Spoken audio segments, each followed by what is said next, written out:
வணக்கம் மாணவர்களே, குருகுலம் நிகழ்ச்சியூடாக உங்களை சந்திப்பதில் மகிழ்ச்சி அடைகின்றேன். நான் விமலநாதன், ஆசிரியர், யாழ்ப்பாணம் இந்து கல்லூரி.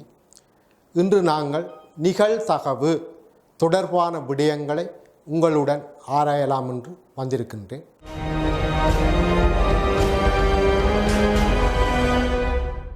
நிகழ்தகவு தேர்ச்சி 4 எழுமாற்று பரிசோதனை ஒன்றின் நிகழ்ச்சிகளை விளக்குவதற்கு கணித மாதிரிகளை பயன்படுத்துவர்.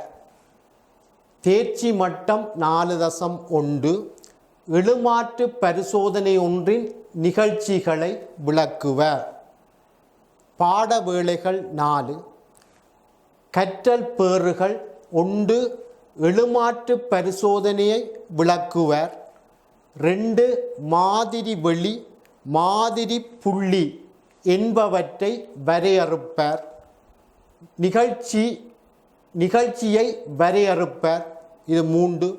4வது எளிய நிகழ்ச்சி, கூட்டு நிகழ்ச்சி, சூனிய நிகழ்ச்சி, நிரப்பு நிகழ்ச்சி என்பனவற்றை விளக்குவர். 5வது நிகழ்ச்சிகளை வகைப்படுத்தி நிகழ்ச்சிகளின் ஒன்றிப்பு, இடைவெட்டு என்பனவற்றை காண்பர். 6 புறநீக்கும் நிகழ்ச்சிகளையும் ஜாவுமளாவும் நிகழ்ச்சிகளையும் விளக்குவர். 7 சம நேர்த்தகவுடைய பேறுகளை விளக்குவர். 8 நிகழ்ச்சி வெளியை விளக்குவர். சரி பிள்ளைகளே, நாங்கள் பாடத்துக்கு போவோம். நிகழ்தகவு என்றால் என்ன? நிகழ்தகவு ஒரு நிகழ்ச்சி நடைபெறுவதற்கான வாய்ப்பு நிகழ்தகவு. கணித ரீதியில் 0 தொடக்கம் 1 வரையுள்ள ஒரு பெருமானத்தால் இதை நாங்கள் அளவிடலாம். சரிதான், ஒரு வாய்ப்பு நடைபெறுவதற்கான அந்த சாத்தியம், அதுதான் நிகழ்தகவு. சரியா? ரைட். இப்போ முதல்ல நாங்கள் பார்க்க போகிறோம் எழுமாற்று பரிசோதனை. ஒரு பரிசோதனையை நாங்கள் எப்போ எழுமாற்று பரிசோதனை என்று சொல்லுவோம்டா, முதலாவது அந்த பரிசோதனையின் முடிவை முன்கூட்டியே நாங்கள் சொல்லலாம். இப்போ உதாரணமாக ஒரு நாணயத்தை சுன்ற பரிசோதனையில் கெட்டான் விழுமண்டு நாங்கள் முதலே சொல்லலாம். 2வது அதே நிபந்தனையின் கீழ் இப்பரிசோதனையை மீள செய்யக்கூடியதாக இருக்கும். சரிதான். அப்போ நாணயத்தை நாங்கள் மீண்டும் சுண்டி பார்க்கலாம். அந்த பரிசோதனை ஒரு சரிதான் எழுமாற்று பரிசோதனை. 3வது அந்த பரிசோதனையின் இயல்தகு பேறுகளை ஒரு தொட வடிவில் வெளிப்படுத்தலாம். அப்போ இதுதான் எழுமாற்று பரிசோதனை. சரிதான். இப்போ நாணயத்தை சுன்ற பரிசோதனை, ஒரு தாயக்கட்டையை உருட்டுற பரிசோதனை, இவைகளெல்லாம் எழுமாற்று பரிசோதனை. அடுத்ததாக நாங்கள் பார்க்க போகிறோம் மாதிரி வெளி. மாதிரி வெளி என்றா என்ன? இப்போ ஒரு எழுமாற்று பரிசோதனையில் கிடைக்கிற எல்லா இயல்தகு பேறுகளையும் கொண்ட தொட மாதிரி வெளி என்று சொல்லுவோம். சரிதான். உதாரணம் 1 தொடக்கம் 6 வரை இந்த இலக்கமிடப்பட்ட தாயக்கட்டை உருட்டப்படுது. இதன் மாதிரி வழி ஒமேகாவால் குறிக்கலாம். அப்போ எங்களுக்கு கிடைக்கிற இயல்தகு பேறுகள் 1, 2, 3, 4, 5, 6 இதுதான் இயல்தகு பேறுகள். சரிதான். இதுதான் மாதிரி வழி. இந்த மாதிரி வழியை ஒமேகா அல்லது எஸ்ஸாலையும் குறிக்கலாம். ஒமேகா அல்லது எஸ்ஸாலையும் குறிக்கலாம். அடுத்ததான் நாங்கள் நிகழ்ச்சி என்றா என்னென்று பார்ப்போம். நிகழ்ச்சி என்றது மாதிரி வெளியின் தொடை பிரிவு. மாதிரி வெளியின் உபதொடைகள் எல்லாம் நிகழ்ச்சி. இதுக்கு ஒரு உதாரணம், தாயக்கட்டை உருட்டுற பரிசோதனை. உங்களுக்கு தெரியும், அதிண்ட மாதிரி வெளி 1, 2, 3, 4, 5, 6 இதுதான் தாயக்கட்டையை உருட்டுற பரிசோதனையின் மாதிரி வெளி. இதில் ஒரு நிகழ்ச்சி, இந்த ஒமேகாவின் ஒரு தொடை பிரிவு 1, 2 இது ஒரு நிகழ்ச்சி. இப்படி கன நிகழ்ச்சிகள் எழுதலாம். ஒமேகாவும் ஒமேகாவிൻ്റെ ஒரு தொடைப்பிரிவு, அதுவும் ஒரு நிகழ்ச்சி. சூனிய நிகழ்ச்சி எம்டி செட்டும் ஒமேகாவிൻ്റെ ஒரு தொடைப்பிரிவு, அதுவும் ஒரு நிகழ்ச்சி. அப்போ கன நிகழ்ச்சிகள் எழுதலாம். இவையெல்லாம் நிகழ்ச்சிகள். அடுத்ததாக நாங்கள் சூனிய நிகழ்ச்சி. இப்போ முதல் நான் சொன்னேன்னா இந்த எம்டி செட் எல்லா தொடைகளிலே ஒரு தொடை பிரிவு, ஒரு உபதொடை. அப்போ எம்டி செட்டும் ஒரு நிகழ்ச்சி. அப்போ இதை நாங்கள் சொல்லுவோம் சூனிய தொடைக்குரிய நிகழ்ச்சி, சூனிய நிகழ்ச்சி எனப்படும். சரி, இதை இந்த எம்டியால் குறிக்கலாம். உதாரணமாக 1 தொடக்கம் 6 வரை இலக்கமிடப்பட்ட தாயக்கட்டையில் 7 என்ற இலக்கம் தோன்றும் நிகழ்ச்சி, ஒரு சாத்தியமில்லாத நிகழ்ச்சி. அப்போ இது எம்டி செட், ஒரு சூனிய நிகழ்ச்சி. அடுத்ததாக நாங்கள் பார்க்க போகிறோம் நிகழ்ச்சி வெளி. இப்போ நிகழ்ச்சி வெளி என்றால் ஒரு மாதிரி வெளியின் எல்லா தொடை பிரிவுகளையும் கொண்ட தொடையை நாங்கள் நிகழ்ச்சி வெளி என்று சொல்லுவோம். எல்லா உபதொடைகளையும் கொண்ட தொடை. இப்போ உதாரணமாக ஒரு நாணயத்தை சுன்ற பரிசோதனை உங்களுக்கு தெரியும். அதிண்ட மாதிரி வெளி ஹெட் விளம் அல்லது டெயில் விழும், H அல்லது T. இதுதான் மாதிரி வெளி. இந்த மாதிரி வெளியின் தொடைப்பிரிவுகள் அதான் நிகழ்ச்சி. அப்படி எல்லா நிகழ்ச்சியும் என்னென்ன நிகழ்ச்சி இருக்கு? H, T, ஒமேகாவும் ஒமேகாவின் ஒரு தொடைப்பிரிவு, இதோட சூனிய நிகழ்ச்சி.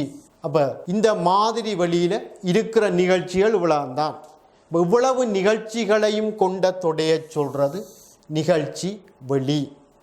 சரியா? ரைட். மற்றது இன்னொன்று தெரியும். ஒரு தொடையில் எண்ணிக்கையான மூலகங்கள் இருந்தால், இப்போ இதில் 1 2 3 2 இப்படி எண்ணிக்கையான மூலகங்கள் இருந்தால் சரிதான். இப்போ ஒன்று தொடக்கம் வரை நம்பர்ஸ் இருக்குன்ற வைப்போம். இந்த ஏ என்ற தொடையின் தொடை பிரிவுகளின் எண்ணிக்கை 2 to the power என்ன இருக்கும்? ஏயில் எண் மூலகங்கள் இருந்தால் ஏயின் தொடை பிரிவுகளின் எண்ணிக்கை 2 எண்ணாம் அடுக்கு. இதை பார்த்தா உங்களுக்கு தெரியும். இந்த மாதிரி வழியில் உள்ள பேறுகளின் எண்ணிக்கை 2. ஆகவே நிகழ்ச்சி வழியில் உள்ள மூலகங்களின் எண்ணிக்கை, அதாவது நிகழ்ச்சிகளின் எண்ணிக்கை 2 2ஆம் அடுக்கு 4 வரும். அப்போ இதை பார்த்தாலே தெரியும் 4 நிகழ்ச்சிகள் இருக்கு. சரியா? ரைட். அடுத்ததா நிரப்பு நிகழ்ச்சி என்றா என்னென்று பார்க்க போகிறோம். நிரப்பு நிகழ்ச்சி அதை ஏ டேஸ் அல்லது ஏ காம்ப்ளிமெண்ட் ஏசி இதால் குறிக்கலாம். இதின் வரவிலக்கணம் இதுதான். ஏ டேஸ் என்றா அதுக்கு இருக்கிற பேறுகள் எல்லாம் மாதிரி வலிக்க இருக்கணும், மாதிரி வலிக்க இருக்கணும். ஆனால் ஏயுக்க இருக்கக்கூடாது, ஏயுக்க இருக்கக்கூடாது. மாதிரி வலிக்க இருக்கணும், ஏயுக்க இருக்கக்கூடாது. சரி, இதில் தெளிவாக சொல்லப்பட்டிருக்கு. இங்கே பாருங்க, மாதிரி வலிக்க இருக்கணும், ஏயுக்க இருக்கக்கூடாது. சரிதான்? அதுதான் ஏ டேஸ் அல்லது ஏ காம்ப்ளிமெண்டால் குறிக்கலாம், ஏசி. அடுத்தது நிகழ்ச்சிகளின் ஒன்றிப்பு. 2 நிகழ்ச்சிகளின் ஒன்றிப்பு. ஏ ஒன்றிப்பு பி, ஏ ஒன்றிப்பு பி. இது என்னென்று நாங்கள் வரையறுக்கிறோம்டா, இதுக்க இருக்கிற பேறுகள் எல்லாம் ஏக்க இருக்கணும் அல்லது பிக்க இருக்கணும், ஏக்க இருக்கணும் அல்லது பிக்க இருக்கணும், அல்லது பிக்க இருக்கணும். இப்படி வரையறுக்கிறோம். சரிதான்? இப்போ இதை இன்னொரு விதமாக சொன்னால் சரிதான், இந்த வெண்டயரத்தில் காட்டி இருக்கிறோம். ஏக்கில் இருக்கிற பேறுகள் எல்லாம் வரும், அதை விட மேலதிகமாக பிக்கில் இருந்தால் அதுவும் வரும். ஏக்க இருக்கிற பேறுகள் எல்லாம் வரும், அதை விட மேலதிகமாக பிக்கில் ஏதாவது இருந்தால் அதுவும் வரும். இதுதான் ஏ ஒன்றிப்பு பி. சரியா? அடுத்தது இரு நிகழ்ச்சிகளின் இடைவெட்டு. ஏ இடைவெட்டு பி, ஏ இடைவெட்டு பி இதில் எழுதியிருக்கு, திருப்பியும் எழுதுறேன். அப்போ இடைவெட்டண்டா அதுக்கு இருக்கிற பேர்கள் எப்படி இருக்கணுமெண்டா ஏயுக்குள்ளையும் இருக்கணும் பியுக்குள்ளையும் இருக்கணும். X belongs to A and X belongs to B ரெண்டுக்குள்ளையும் இருக்கணும், ரெண்டுக்குள்ளையும் இருக்கும்.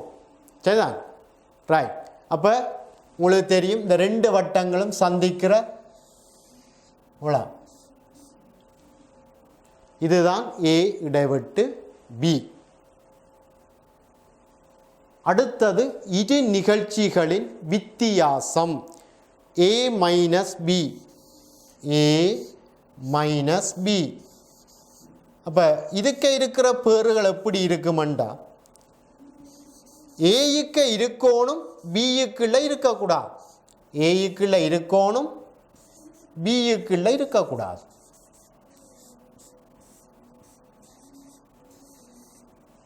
ஏயுக்குள்ள இருக்கணும் பியுக்குள்ள இருக்கக்கூடாது. அப்போ இதில் பார்த்தீங்களா தெரியும் ஏ என்ற வட்டத்துக்குள்ள இருக்கணும் பி என்ற வட்டத்துக்குள்ள இருக்கக்கூடாது. அதான் இதில் நிலட்டி காட்டி கிடக்கு. ஏ என்ற வட்டத்துக்குள்ள இருக்கணும் பி என்ற வட்டத்துக்குள்ள இருக்கக்கூடாது. இது என்னத்துக்கு சமனாக இருக்குமெண்டா இந்த ஏ மைனஸ் பி என்னத்துக்கு சமனாக இருக்குமெண்டா ஏ இடைவெட்டு பி டேஸ். உங்களுக்கு தெரியும் ஏ மைனஸ் பி என்றா ஏக்குள்ள இருக்கணும் பிக்குள்ள இருக்கக்கூடாது. ஏ இடைவெட்டு பி டேஸ்ண்டா ஏக்குள்ளையும் இருக்கணும் பி டேஸுக்குள்ளையும் இருக்கணும். பி டேஸ்ன்றது பிக்குள்ள இருக்கக்கூடாது, பி டேஸுக்கு இருக்கிறாண்டா பிக்குள்ள இருக்கக்கூடாது. அப்போ ஏ மைனஸ் பி என்னத்துக்கு சமன் ஏ இடைவெட்டு பி டேஸுக்கு சமன். சரி, இதுக்கு நாங்கள் கொஞ்சம் உதாரணம் பார்ப்போம். இப்போ ஒமேகா 1 2 3 4 5 6 அதுக்கு இருக்கிற பேர்கள் சரி 6 பேர்கள் இருக்குது. ஏ என்ற ஒரு நிகழ்ச்சி வரையறுக்கப்பட்டிருக்கு, அதுக்குள்ள இருக்கிற பேர்கள் 1 3 5 6 சரிதான். அதே மாதிரி பி என்ற ஒரு நிகழ்ச்சி வரையறுக்கப்பட்டிருக்கு, அதுக்குள்ள இருக்கிற பேர்கள் 1 2 6. முதலாவது கேட்டு கிடக்கு ஏ டேஸ். உங்களுக்கு தெரியும் ஏ டேஸ் என்றா மாதிரி வலிக்க இருக்கணும் ஏயுக்குள்ள இருக்கக்கூடாது. அப்போ இப்போ எங்களுக்கு தெரியும் இப்போ மாதிரி வழி தான் சரிதான், இந்த தொடைகளில் அகிலத்தொடை மாதிரி தான் இந்த மாதிரி வழி. அப்போ மாதிரி வலிக்க இருக்கணுமெண்டா சரிதான் 2 மாதிரி வலிக்க இருக்குது ஏக்குள்ள இல்லை, 1 வராது, 1 ஏக்குள்ள கிடக்கு 2 ரைட் மாதிரி வலிக்க இருக்குது ஆனால் ஏக்குள்ள இல்லை. 3 சரி, 4 ஏக்குள்ள இல்லை, 5 6 அது ஏக்குள்ள இருக்குது. அப்போ ஏ டேஸுக்குள்ள 2, 4. அதே மாதிரி ரெண்டாவது சரிதான், நீங்கள் ரெண்டாவதை பாருங்கோ ஏ இடைவெட்டு பி டேஸ், ரெண்டாவது ஏ இடைவெட்டு பி டேஸ், ஏ இடைவெட்டு பி டேஸ். அப்போ ஏ இடைவெட்டு பி டேஸ்ண்டா ஏக்குள்ள இருக்கணும், ரெண்டாவது ஏ இடைவெட்டு பி சரிதான், ரெண்டாவது ஏ இடைவெட்டு பி, ரெண்டாவது ஏ இடைவெட்டு பி, ரெண்டாவது ஏ இடைவெட்டு பி. அப்போ ரெண்டுக்குள்ளையும் இருக்கும், ஏக்குள்ளையும் இருக்கணும் பிக்குள்ளையும் இருக்கணும். அப்போ ஏக்குள்ள இருக்கிற நிகழ்ச்சி என்னென்ன 1 3 5 6, பிக்குள்ள 1 2 6. இப்போ ரெண்டுக்குள்ளையும் இருக்கணுமெண்டா 1 6 தான் ரெண்டுக்குள்ளையும் இருக்கு சரிதான், ரைட். மூன்றாவது ஏ ஒன்றிப்பு பி, இதை அழிச்சு போட்டு செய்கிறேன். மூன்றாவது ஏ ஒன்றிப்பு பி, ஏ ஒன்றிப்பு பி. அப்போ நீங்கள் இது என்னென்று எழுதுவீங்களா ஏயுக்குள்ள இருக்கிற முழு பேறுகளையும் எழுதுவீங்கள். ஏக்கு இருக்கிற முழு பேறுகளும் 1 3 5 6. இதை விட மேலதிகமாக பிக்குள்ள ஏதாவது இருந்தால் அதையும் எழுதுவீங்க. அப்போ இதில் என்ன, 1 2 தான் மேலதிகமாக இருக்கிறது. இதான் ஏ ஒன்றிப்பு பி. நாலாவது ஏ மைனஸ் பி. நாலாவது இதில் எழுதுகிற நாலாவது சரிதான். நாலாவது ஏ மைனஸ் பி. உங்களுக்கு தெரியும் ஏ மைனஸ் பி என்றது ஏக்குள்ள இருக்கணும், பிக்குள்ள இருக்கக்கூடாது. அப்போ ஏக்குள்ள இருக்கிற 1 பிக்குள்ள இருக்கு, 3 பிக்குள்ள இல்லை, 5 அதுவும் பிக்குள்ள இல்லை, 6 பிக்குள்ள இருக்கு. அப்போ ஏ மைனஸ் பிக்குள்ள இருக்கிறது 3 6. இதுதான் ஏ மைனஸ் பி. சரி, அடுத்த ஒரு முக்கியமான முடிவு இந்த தொடைகளுக்குரிய அட்சர கணித விதிகள். இந்த பேறுகள் உங்களுக்கு முக்கியம் இல்லை, ஆனால் இந்த முடிவுகள் மிக முக்கியமானது. சரிதான். ஒரு பரீட்சை நோக்கில் இந்த முடிவுகள் கட்டாயமாக எல்லா மாணவர்களுக்கும் தெரிஞ்சிருக்கும். சரிதான். ரைட். முதலாவது விதி அதே வலு விதி. இங்கே பாருங்க, இப்போ சில முடிவுகள் இப்போ நீங்கள் உணரக்கூடியதாக இருக்கும். ஏ ஒன்றிப்பு ஏ. இப்போ நான் முதல் சொன்னேன்னா ஏக்குள்ள இருக்கிற எல்லா பேறுகள் அதை விட மேலதிகமாக அதுவுமே தான். ஆகவே ஏ ஒன்றிப்பு ஏ என்றே வரும். இதே மாதிரி ஏ இடவட்டு பி, ஏ இடவட்டு ஏ ரெண்டுமே தான். அப்போ ரெண்டுக்குள்ளேயும் இருக்கிறாண்டா அது ஏதான். இது ரெண்டும் நீங்கள் உணரக்கூடியதாக இருக்கும். அதே வலு விதி. ரெண்டாவது பரிவர்த்தனை விதி. சரிதான். ரெண்டாவது பரிவர்த்தனை விதி. இப்போ உங்களுக்கு தெரியும் ஏ ஒன்றிப்பு பி சமன் பி ஒன்றிப்பு ஏ. இந்த எண்களில் கூட்டல் பரிவர்த்தனை விதிக்குட்பட்டது. 3 சக 2 சமன் 5, 2 சக 3 சமன் 5. அப்போ எண்களில் கூட்டல் பரிவர்த்தனை விதிக்குட்பட்டது. கழித்தல் 3ல் 2 கழிச்சா 1, 2ல் 3 கழிச்சா 1. அப்போ எண்களில் கழித்தல் பரிவர்த்தனை விதிக்கு உட்பட்டது இல்லை. ஆனால் தொடைகளில் இந்த ஒன்றிப்பும் இடைவெட்டும் பரிவர்த்தனை விதிக்குட்பட்டது. அதே மாதிரி ஏ இடைவெட்டு பி சமன் பி இடைவெட்டு ஏ இப்படி எழுதலாம். சரிதான். அடுத்த விதி இந்த சேர்த்தி விதி. சேர்த்தி விதி. சரி, இங்கே பாருங்க, ஏ ஒன்றிப்பு பி ஒன்றிப்பு சி. பியையும் சியையும் இதில் சேர்க்கிறோம், ஏயோட அதை ஒன்றிப்பு எடுக்கிறோம். சரிதான். இது என்னத்துக்கு சமனண்டா ஏயையும் பியையும் சேர்க்கிறோம், அதோட சியை ஒன்றிப்பு எடுக்கிறோம். சரிதான். இதுக்கு சமன். அப்போ சேர்த்தி விதி. எதை ரெண்டை சேர்க்கிறன்றதை பற்றி பிரச்சனை இல்லை, எதையும் சேர்க்கலாம். அதுதான் இந்த விதி. இதே மாதிரி இடைவெட்டுக்கு உண்மை. இதே மாதிரி இடைவெட்டுக்கு உண்மை.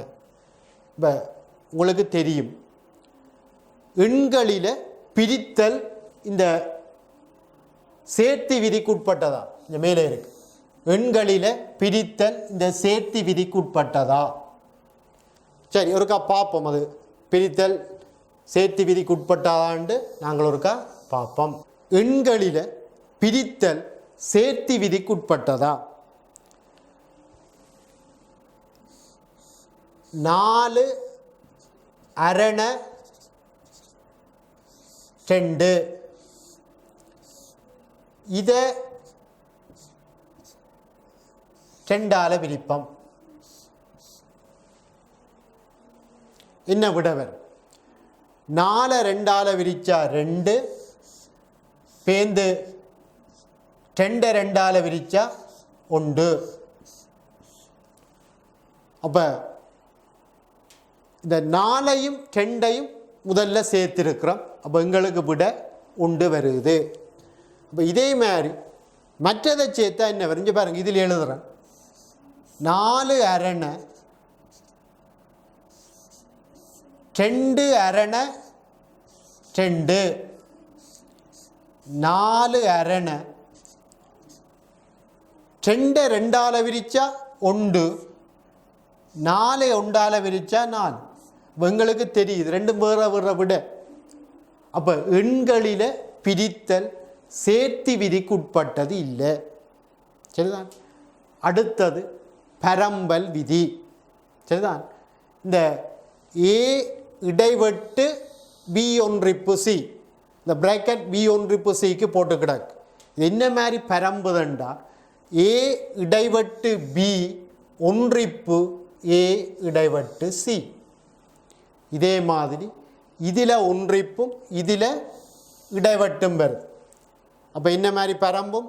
ஏ ஒன்றிப்பு B இடைவெட்டு ஏ ஒன்றிப்பு C, ஏ ஒன்றிப்பு B இடைவெட்டு ஏ ஒன்றிப்பு C. இது பரம்பல் விதி. அடுத்தது ஒரு முக்கியமான விதி, தமோகனின் விதி. சரி, இந்த தமோகனின் விதியை முறுக்கா வடிவா பார்ப்போம்.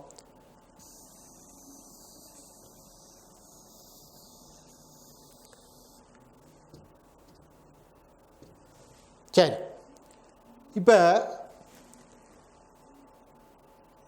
ஏ ஒன்றிப்பு B முழுவதின் டேஸ், ஏ ஒன்றிப்பு B முழுவதின் டேஸ்.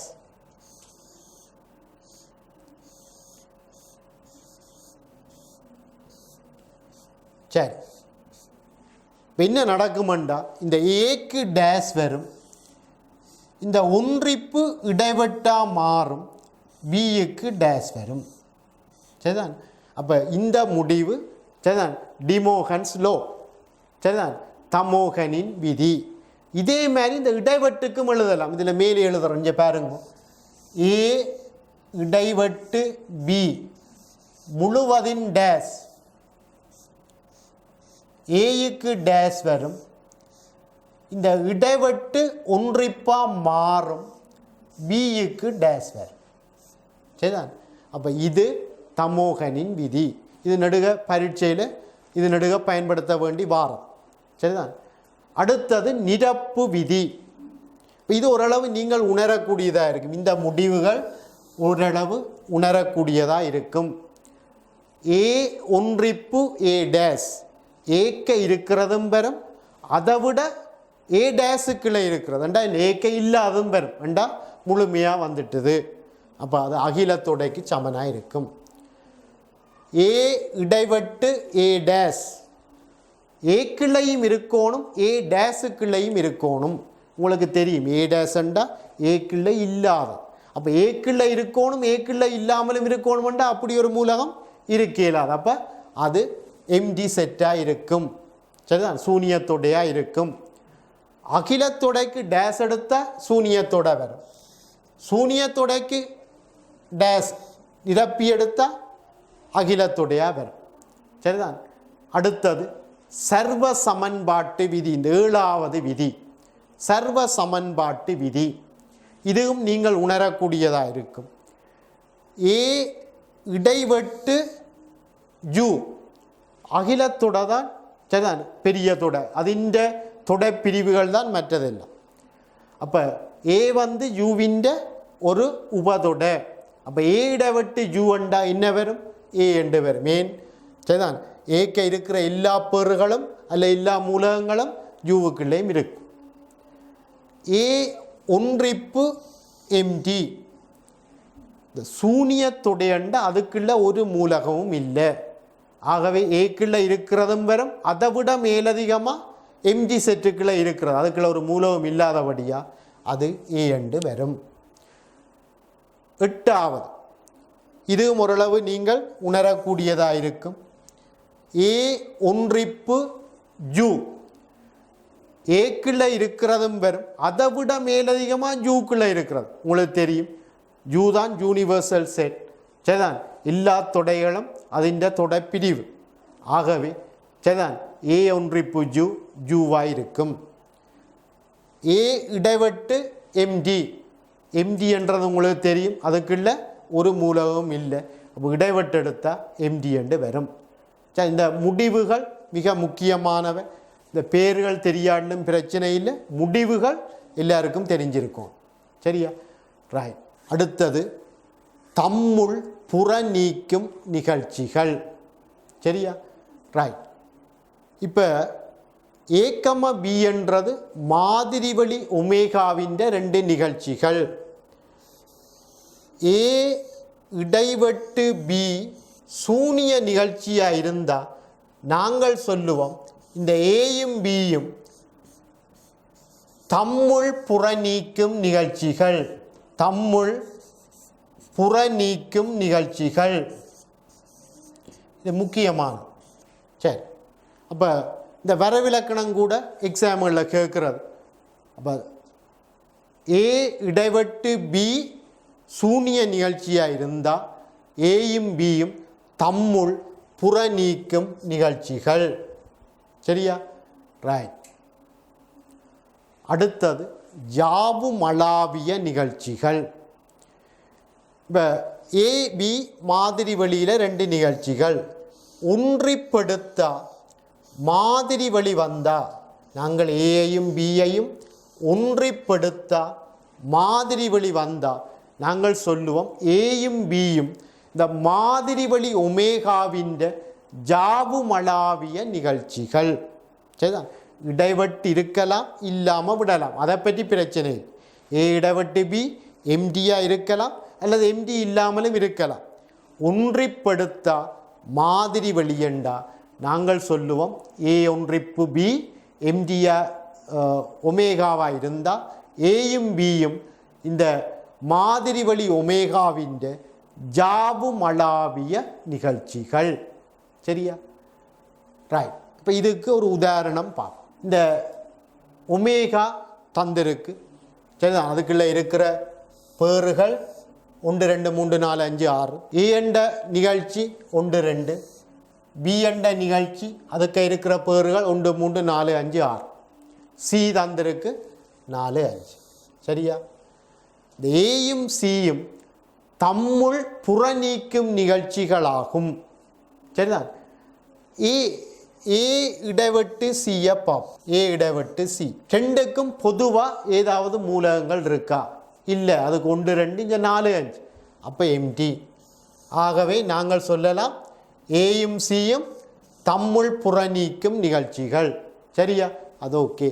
ஏயும் பியும் ஒமேகாவின் இரு ஜாவுமளாவிய நிகழ்ச்சிகள். உங்களுக்கு தெரியும் ஜாவுமளாவிய நிகழ்ச்சி என்றால் ஒன்றிப்படுத்த மாதிரி வழி வரணும். சரி, ஏ ஒன்றிப்பு பி ஒன்றிப்பண்டா உங்களுக்கு தெரியும் ஏக்குள்ள இருக்கிற மூலகங்கள் எல்லாம் வரும் 1 2. இதை விட மேலதிகமாக பிக்க இருக்கிறது. சரிதான்? 3 4 5 6.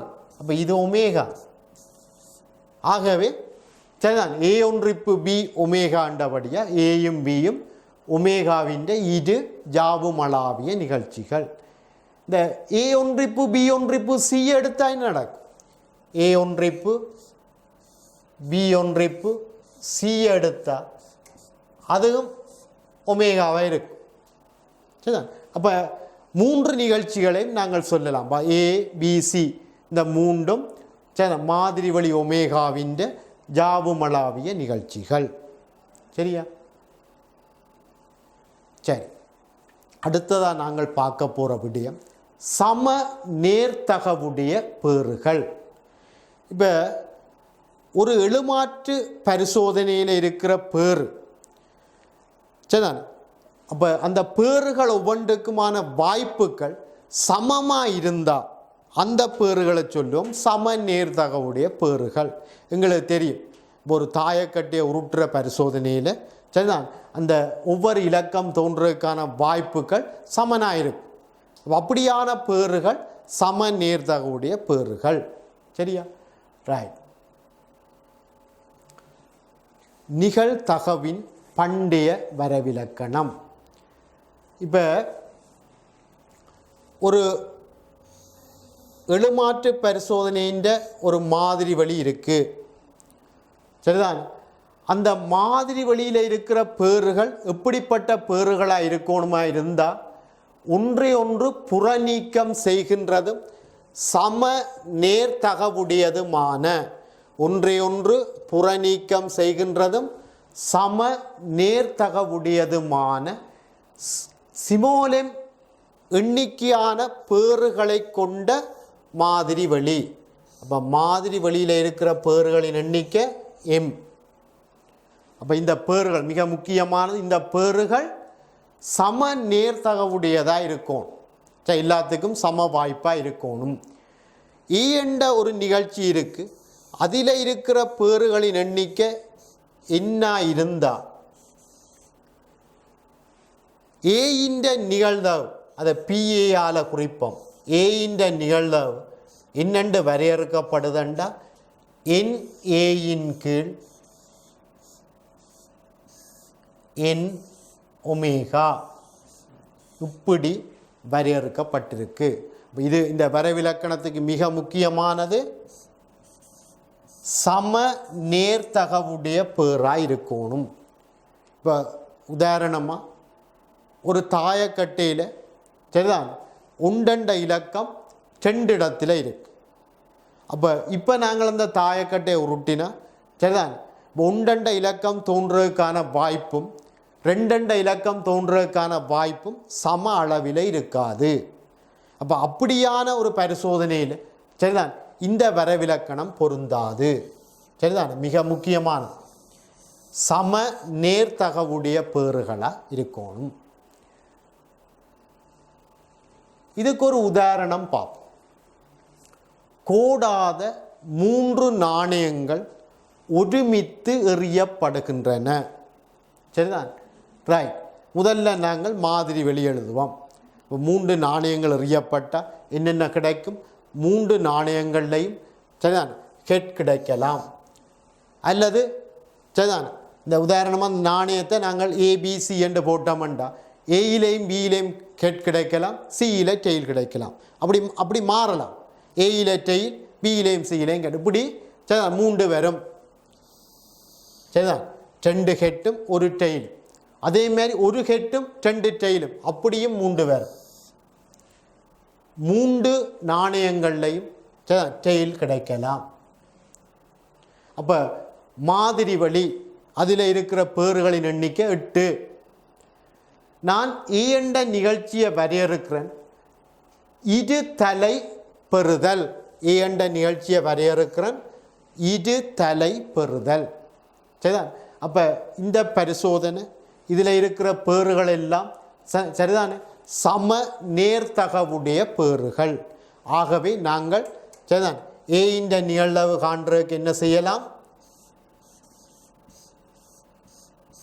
என் ஏயின் கீழ் என் ஒமேகா. ஏயில் இருக்கிற பேறுகளின் எண்ணிக்கை சரிதான் ஏ என்றது இரு தலை பெறுவதற்கான நிகழ்ச்சி.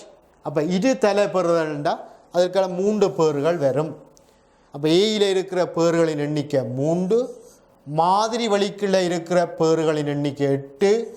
ஆகவே ஏயின் நிகழ்தகவு 3 கீழ் 8. அடுத்த 2வது குறைந்தது 1 தலை பெறுவதற்கான நிகழ்தகவு. உங்களுக்கு தெரியும் குறைந்தது 1 தலை பெறுதல். இங்கே பாருங்க அந்த நிகழ்ச்சியை பி என்று வைப்போம். அந்த நிகழ்ச்சியை பி என்று வைப்போம். குறைந்தது 1 தலை பெறுதல்ண்டா 1 தலை கிடைக்கலாம், 2 தலை கிடைக்கலாம், 3 தலை கிடைக்கலாம். அப்போ என்ன கிடைக்கக்கூடாது? 3 டெயில் வாரது கிடைக்கக்கூடாது. சரிதான். அப்போ அந்த டிடிடியை தவிர மற்ற எல்லாம் வரும். அப்போ பியில் உள்ள பேறுகள் சரிதான் 7 பேறுகள் வரும். சரிதான். இப்போ நிகழ்வை காணுவோம். 2வது, இது 1வது. சரிதான் குறைந்தது ஒரு தலை பெறுவதற்கான நிகழ்தகவு. அந்த நிகழ்ச்சியை பி என்று வைக்கிறேன். நிகழ்தகவு எங்களோட வரைவிலக்கணம் என்பியின் கீழ் என் ஒமேகா. என்பி பியில் இருக்கிற பேறுகளின் எண்ணிக்கை 7, மாதிரி வெளியில் இருக்கிற பேறுகளின் எண்ணிக்கை 8. அப்போ 7ன் கீழ் 8. சரியா? ரைட். அறிமுறை நிகழ்தகவு. எங்களுக்கு முதல் உள்ள பிரச்சனை என்னென்னா, முதல் நாங்கள் எழுதின அந்த வரைவிலக்கணத்தில் உள்ள பிரச்சனை சம நேர்தகவுடைய பேறுகளுக்குத்தான் அது உண்மை. அப்போ சம நேர்தகவுடைய பேறுகள் அல்லாதவைக்கு எங்களுக்கு ஒரு வரைவிலக்கணம் வேணும். அதுதான் இந்த அறிமுறை நிகழ்தகவு. பி என்ற ஒரு சார்பு, இந்த நிகழ்தகவு சார்பு. இ என்றது நிகழ்ச்சி வெளி. நிகழ்ச்சி வெளி என்றால் அதுக்குள்ளே இருக்கிறதெல்லாம் நிகழ்ச்சிகள். அந்த நிகழ்ச்சி வெளியில் இருந்து சைவர் உண்டு. சரிதான்? நிகழ்ச்சி வெளியில் இருந்து சைவர் உண்டு இதற்கான ஒரு சார்பு.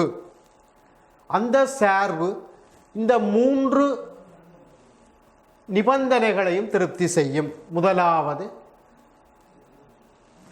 ஒரு நிகழ்ச்சியின் நிகழ்தகவு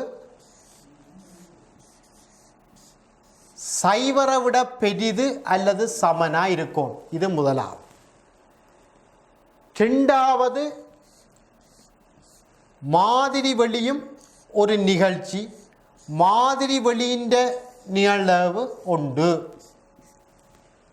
மூன்றாவது, இடைவெட்டு இல்லாட்டி, மூன்றாவது இதில் எழுதுகிறேன், மூன்றாவது இடைவெட்டு இல்லாட்டி, இடைவெட்டு இல்லாட்டி ஒன்றிப்படுத்திட்டு நிகழ்தகவை காண்றது. இடைவெட்டு இல்லாட்டி ஒன்றிப்படுத்திட்டு நிகழ்தகவை காண்றது. தனித்தனிய நிகழ்தகவை எழுதி கூட்டலாம். பிஏ ப்ளஸ் பிபி இப்படி எழுதலாம்.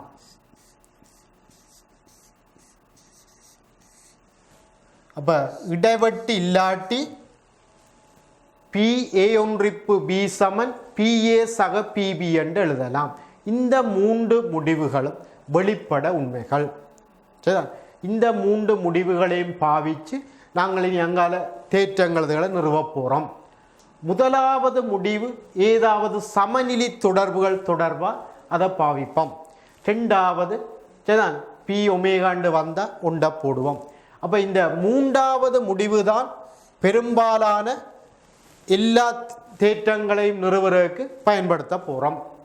இடைவெட்டு இல்லாட்டி ஒன்றிப்படுத்திட்டு நிகழ்தகவை காண்றது, தனித்தனிய நிகழ்தகவை கண்டு கூட்டலாம். சரியா? ராய். தேற்றம் உண்டு. சரிதான், இது எல்லாம் நிறுவோம். முதலாவது தேற்றம், சூனிய நிகழ்ச்சியின் நிகழ்தகவு 0. சரியா? இதை நாங்கள் நிறுவோம். முதலாவது, இந்த ஏ ஒன்றிப்பு சூனிய நிகழ்ச்சி ஏ ஆயிருக்கும். ஏ என்றது ஜாதாயினும் ஒரு நிகழ்ச்சி. சரி, எங்கட ஐடியா என்னண்டா, இடைவெட்டு இல்லாத 2 நிகழ்ச்சிகளின் ஒன்றிப்பாக எழுதினா நிகழ்தகவு காணேக்க தனித்தனிய நிகழ்தகவு கண்டு கூட்டலாம் எழுதலாம்.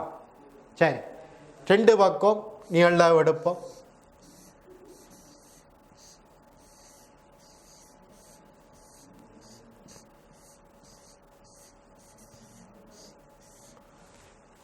இப்போ எங்களுக்கு தெரியும் ஏ இடைவெட்டு எம்டி எம்டி, ஆகவே தனித்தனிய நிகழ்தகவை எழுதி கூட்டலாம்.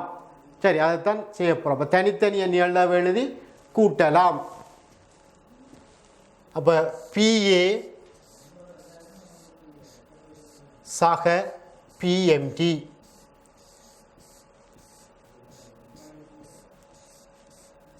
இப்போ இந்த இடத்துல பிராக்கெட்டுக்குள்ள காரணத்தை போடுங்கோ. ஏ இடைவெட்டு எம்டி சமன் எம்டி. சரி, இடைவெட்டு இல்லாதபடியாத்தான் கூட்டலாக எழுதியிருக்கிறோம். இந்த பிஏ வெட்டுப்பட, இந்த பிஏ வெட்டுப்பட பிஎம்டி சமன் சைவர். இது முதலாவதுக்குரிய நிறுவல். சரியா? ரைட். ரெண்டாவதுக்குரிய நிறுவல். சரிதான். ரெண்டாவது உங்களுக்கு பார்த்தா தெரியும், ரெண்டாவதை பார்த்தீங்களா தெரியும். சரிதான். ரெண்டாவதை பார்த்தா தெரியும். இங்கே பாருங்க, PA டேஸ் சமன் 1 மைனஸ் PA. PA டேஸ் சமன் 1 மைனஸ் PA. ரைட். அதை நிறுவோம். சரிதான். ஒருக்கா நிறுவோம். சரிதான். A டேஸ் ஒன்றிப்பு A. இது ரெண்டு பேரும் A டேஸ் ஒன்றிப்பு A ஒமேகா. ரெண்டு பக்கமும் நிகழ்வு எடுப்போம். PA டேஸ் ஒன்றிப்பு A சமன் P ஒமேகா. உங்களுக்கு தெரியும் P ஒமேகா உண்டு. அந்த வெளிப்பட உண்மையில் ரெண்டாவது விடயம். இந்த A டேஸ் A தம்முள் புற நீக்கும் நிகழ்ச்சிகள். ஆகவே நாங்கள் கூட்டலா எழுதலாம்.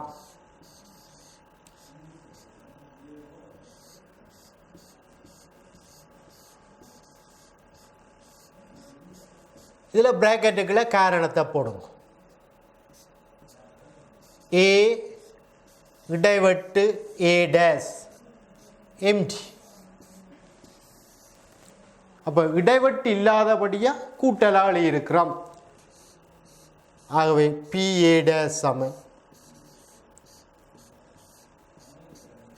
1 மைனஸ் PA. இதைத்தான் ரெண்டாவதாக நாங்கள் நிறுவி இருக்கிறோம். ரெண்டாவது முடிவு. சரியா? ரைட். மூன்றாவது முடிவை பார்ப்போம். ஏ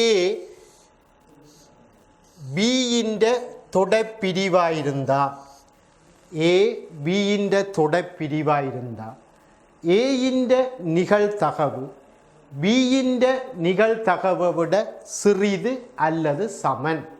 அதோட பி மைனஸ் ஏ சமன் பிபி மைனஸ் பிஏ.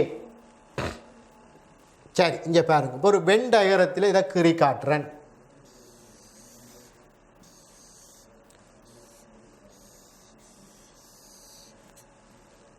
இது பி, இது ஏ.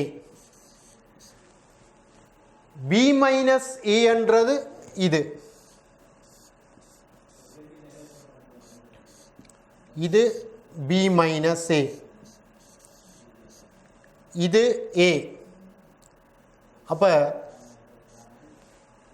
ரெண்டு இடைவெட்டு இல்லாத நிகழ்ச்சிகளின் ஒன்றிப்பா எழுதுவோம். அப்ப இங்க பாருங்க, பி மைனஸ் ஏ ஒன்றிப்பு ஏ பிக்கு சமன். வென் டயக்ராம் போட்டது சரிதான். இதை எழுதுறது இலகுவாக்குறது, அது ஒரு செய்கை வழியாக அதை நீங்கள் எடுக்கக்கூடாது. சரிதான். சரிதான். நீங்கள் புறநீக்கு நிகழ்ச்சி என்று சொல்லணுமாண்டா இதில் நீங்கள் எழுதுவோம். வென் டயக்ராத்தில் படத்தில் கிடக்குன்னு சொல்லிடாது. சரி, இப்போ நாங்கள் ரெண்டு பக்கம் நிகழ்ந்தாவே எழுதுவோம்.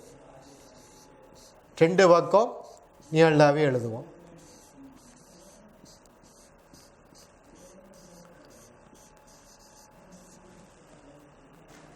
சரி,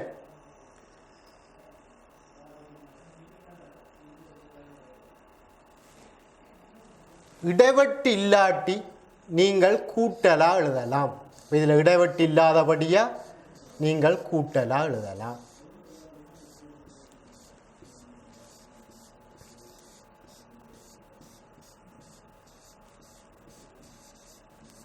இதில் காரணம் போடும். பி மைனஸ் ஏ இடைவெட்டு ஏ சமன் எம்டி காரணம் போடுங்கோ. இப்போ இங்கே பாருங்க, முதலாவது முடிவு வெளிப்பட உண்மைகளில் முதலாவது ஒரு நிகழ்ச்சியின் நிகழ்வு எப்பவும் சைவரை விட பெரிது அல்லது சைவருக்கு சமன். இந்த பி மைனஸ் ஏயின் நிகழ்வு சைவராக இருந்தால் ஏயின் நிகழ்வும் பியின் நிகழ்வும் சமன். இது சைவராக இருந்தால் ஏயின் நிகழ்வும் பியின் நிகழ்வும் சமன். சைவரை விட பெருசாக இருந்தால் பியின் நிகழ்வு பெருசு. ஆகவே நாங்கள் வெளிப்படையாக எழுதலாம் பிஏ சிறிதல்ல சமன் பிபி. என்ன காரணம்? இந்த பி மைனஸ் ஏயின் நிகழ்வு பெரிதல்ல சமன் 0. சரியா? சரி, அடுத்தது இதோட இன்னும் ஒரு முடிவு கேட்டு கிடக்கு. நாங்கள் இந்த பி மைனஸ் ஏயின் நிகழ்வை எழுவாயாக்கி விட்டால் P B minus P A, P B minus P A. சரியா? ரைட். சரியா? அப்போ மூன்றாவது முடிவு நாங்கள் நிறைவேற்றோம். மூன்றாவது முடிவு. அடுத்தது நாலாவது முடிவு. பிஏ இடைவெட்டு பி டேஸ் சமன் பிஏ மைனஸ் பிஏ இடைவெட்டு பி. ரைட். அப்போ நாலாவது முடிவை நாங்கள் நிறுவோம்.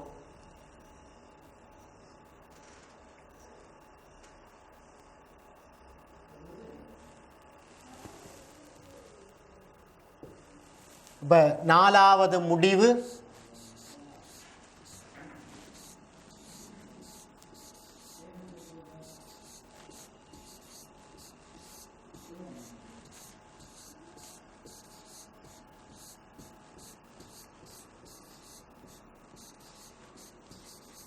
இதுதான் நாலாவது முடிவு. இதை நாங்கள் நிறுவ போகிறோம். சரி, ஒரு வென் டயக்ராத்தை வச்சு யோசிப்போம்.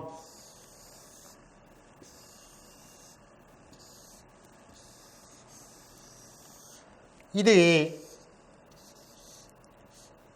இது பி. ஏ மைனஸ் பி அல்லது ஏ இடைவெட்டு பி டேஸ் என்றது இது. இதுதான் ஏ இடைவெட்டு பி டேஸ். இது ஏ இடைவெட்டு பி.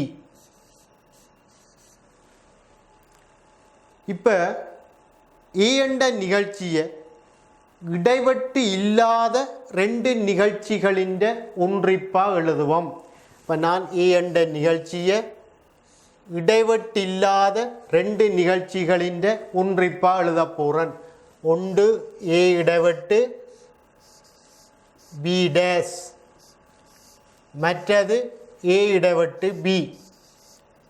இடைவெட்டு இல்லாத ரெண்டு நிகழ்ச்சிகளின் ஒன்றிப்பாக எழுதிட்டோம். அப்போ ரெண்டு பக்கம் நிகழ்வு எழுதுவோம்.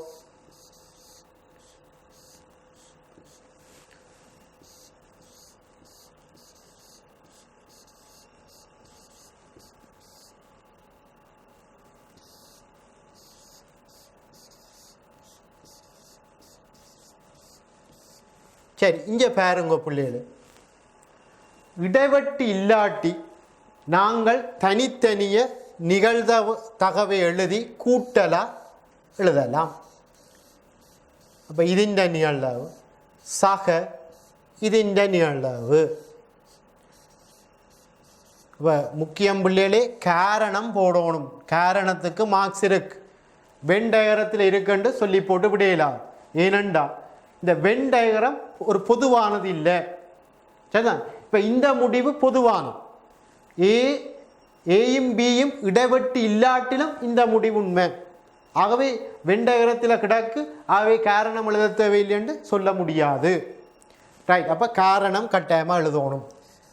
A இடைவெட்டு B dash இடைவெட்டு A இடைவெட்டு B Saman empty. சரியா?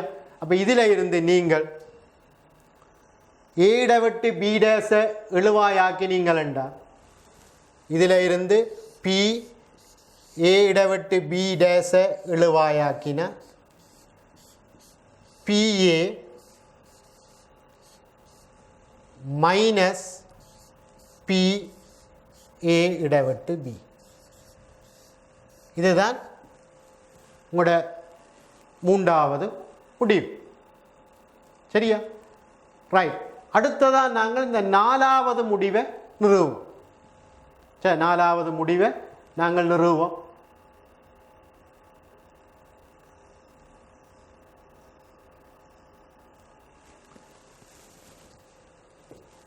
இந்த நாலாவது முடிவு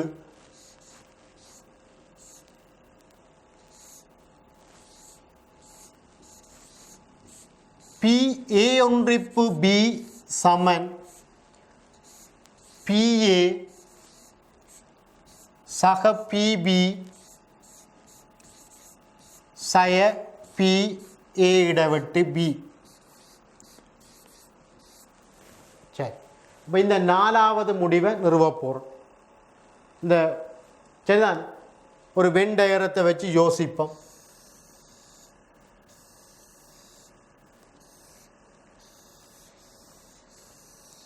இந்த இது A,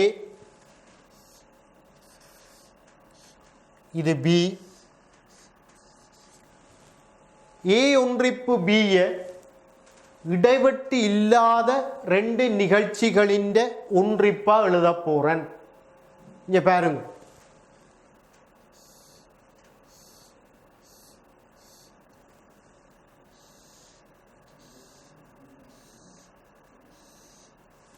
சரி. அப்ப நான் A ஒன்றிப்பு B என்னென்று எழுத போறேன்டா, இது A மைனஸ் B அல்லது A இடைவெட்டு B டேஷ், இது B. அப்ப A இடைவெட்டு B dash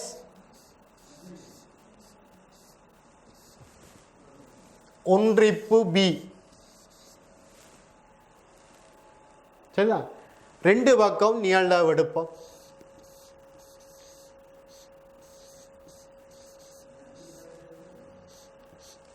P A இடைவெட்டு B dash plus PB நேரடியாக எழுதுறேன். அப்போ ஒன்றிப்படுத்திட்டு நிகழ்வை காண்றது தனித்தனியே நிகழ்வை கண்டு கூட்டலாக எழுதியிருக்கிறேன். அப்போ கூட்டலாக எழுதினக்கு காரணம் இடைவெட்டு இல்லாதபடியா, இது கட்டாயமாக எழுதணும். இந்த காரணம் கட்டாயமாக உங்கள்கிட்ட எதிர்பார்க்கப்படுது.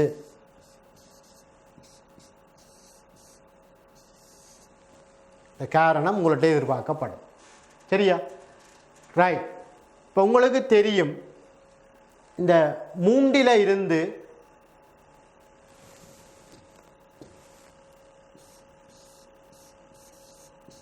இங்கே பாருங்க பிள்ளைகள், மூன்றில் இருந்து PA இடைவெட்டு B டேஷை நீங்கள் என்னென்று எழுதலாம், PA மைனஸ் PA இடைவெட்டு B என்று எழுதலாம்.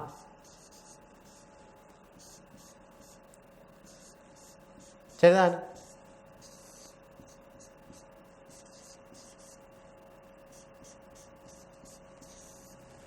சரி, ஒரு எக்ஸாமுக்கு தனியாக இந்த நாலாவது மட்டும் கேட்டால் நீங்கள் இதுவும் நிறுவித்தான் நிறுவோம்.